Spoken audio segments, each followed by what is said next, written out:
আসসালামু আলাইকুম। আসলে আমরা তো বাংলাদেশের নাগরিক, বাংলাদেশে বসবাস করি। আসলে আমরা এলাম কামলা দিতে চাই, খালি চাকরি বাকরির পিছনে দৌড়াই, কেউ আসলে বিজনেস করতে চাই না।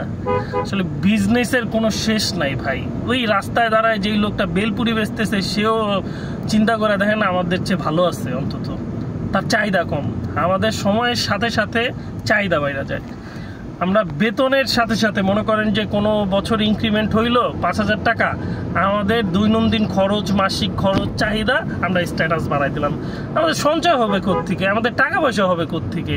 ভাই চাহিদা কমান, বেতন বাড়ানোর চিন্তা ভাবনা বাদ দিয়া ব্যবসায় ঢুকেন। ব্যবসায় আছে সফলতা ভাই। আর যার নতুন নতুন ব্যবসার আইডিয়া দরকার হয় আমার ইনবক্সে নক দিবেন ভাই।